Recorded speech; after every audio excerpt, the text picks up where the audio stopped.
This morning from Newtown, Connecticut, a special edition of This Week. Tragedy at the elementary school. Everything was just normal, and then it all just changed. 27 killed, most in the first grade. She is an incredible person, and I'm so blessed to be her dad. Evil visited this community today. Evil met by bravery. I said, there are bad guys out there now. We need to wait for the good guys. This morning, we remember those lost. They had their entire lives ahead of them. Birthdays, graduations, weddings. And ask why. This was not God's plan. This was a man who has serious issues in his life. And now, as America grieves, how should our leaders respond? What can all of us do to stop this senseless violence? We will find a way to heal. We'll get to the heart of those questions right now. From ABC News, this is a special edition of This Week with George Stephanopoulos. Tragedy at the elementary school. Reporting from Newtown, Connecticut, George Stephanopoulos. And good morning from the library at Newtown Middle School. This is where the 20 children killed at Sandy Hook Elementary would have continued to learn and grow. Just down the road from Newtown High School, where President Obama will come tonight to comfort the families, thank the first responders, and console a community still in shock. The heartbreak here is magnified by the age of almost all the victims, little children, 6 and 7 years old, all in just the first grade. Overnight, the shooter's father, Peter Lanza, released his first public statement. We are in a state of disbelief and trying to find whatever answers we can. We, too, are asking why. And this morning, America is honoring the victims. Today, every NFL team will observe a moment of silence before the games. The Giants and Patriots will wear special decals on their helmets. Our guests and experts are standing by for a conversation about what happened and why, to discuss what it means to take meaningful action, that's President Obama's phrase, and to reason about a shattering moment of mindlessness. We begin with the latest on the investigation. With me now, Brian Ross, our chief investigative correspondent. And Brian, investigators are beginning to piece together what happened in that terrifying 10 minutes in the school. That's right, George. They say they are making good progress in knowing much of the how, although less of the why of the stunning crime. In particular, they are focusing on the weapons used. There were 3 weapons recovered, 2 handguns and a semi-automatic assault-style rifle that the authorities believe was owned actually by Adam Lanza's mother, Nancy. Her friends say she was a gun enthusiast who bought the weapons for self-defense when she was divorced and lived in a large home by herself, and often took her sons, her friends say, to a nearby firing range for target practice. So they confirmed that the weapons belonged to her, but there had also been some reports, at least one report, I believe, in the LA Times, that the shooter may have tried to buy a weapon recently. Our reporting doesn't confirm that, and the fact is, in Connecticut, there is a waiting period to buy any weapon.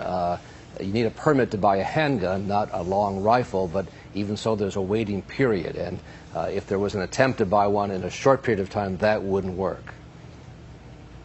There had also been some information earlier that the shooter's mom may have had some connection to Sandy Hook, may have been a substitute teacher or a volunteer, but the superintendent has now said that is not the case. So do we have any better idea of why Adam Lanza chose this school? Well, the superintendent has said that the mother, Nancy Lanza, did not work there. She was not a teacher, but her relatives say she did volunteer as a teacher's aide at Sandy Hook, apparently around the same time that Adam was a student there.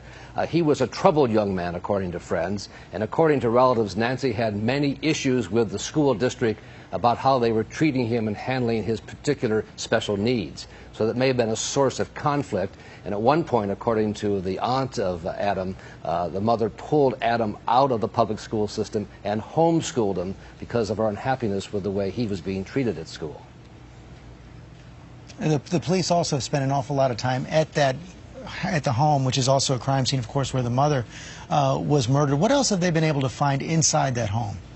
Well, they say they have made good progress from evidence found in the home, unspecified, as to the why and the motive.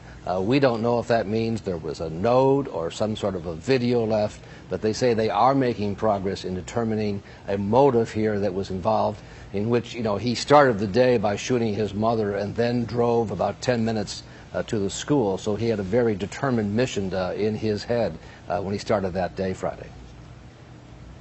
I saw one report that the hard drive of his computer at the home had been broken. Is that true? We haven't been able to confirm that. There have been a number of reports. It's hard to know. Police are, they say, purposely keeping a lot of these things close to the vest as they put together a full picture. The best information really about Adam and his background comes from former classmates who attended school with him and say he was awkward and socially very ill at ease around people, didn't like to be talked to. He was a member of the tech club at his high school. Friends say he was very bright, very smart, but very withdrawn. But the mystery still why he did this. That remains a serious question. There seems to be some connection, at least in his twisted way of thinking, that put him on that path, but it's not certain yet just what that was, George.